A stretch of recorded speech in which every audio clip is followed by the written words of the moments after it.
Hello! In this video, I will try to help you understand the difference between common law and civil law. I will focus on three differences which I consider to be the most important.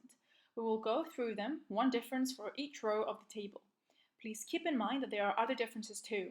What I'm doing here is just giving you a head start as to the main differences between common law and civil law. Civil law is said to be codified as opposed to common law, which is said to be uncodified.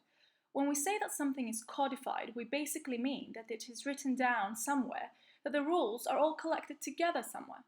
The UK Constitution is said to be uncodified because all the laws with which the state operates are not collected in a single book. In contrast, the US has the America's Constitution book. Their constitution is codified.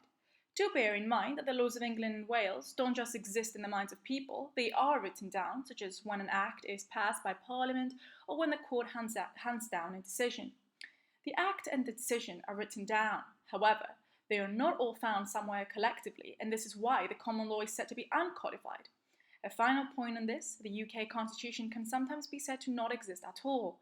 As you should have gathered by now, everything is up for debate, but most agree that the UK Constitution exists, it's just not codified. Moving on to the second difference between common law and civil law, have a look at the second row of the table. Judicial precedents are said to be binding in common law jurisdictions. This means that like cases should be treated alike. This was mentioned in my previous video called What is the Common Law, if you spotted it. Lower courts have to follow upper courts' decisions, and matters which were dealt with one specific way if another case arises with the same facts and or legal issues, that also must be dealt with similarly. Judicial precedent is not so important in civil law jurisdictions because the decisions themselves have not been reached purely through the judge's own scholarship and interpretation. The judge's role in civil law jurisdictions is to establish the facts of the case and to apply the provisions of the applicable code.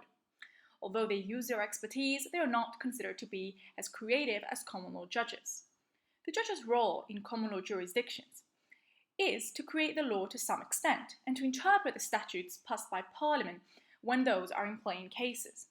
Their role is therefore active and creative as opposed to civil law judges' more passive and technical role. This is why judicial precedent is considered to be more important in common law countries.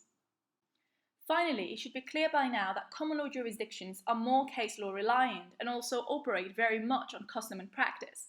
In contrast, civil law jurisdictions are more reliant on legislation, constitution. I hope my video helped you understand the main differences between common law and civil law.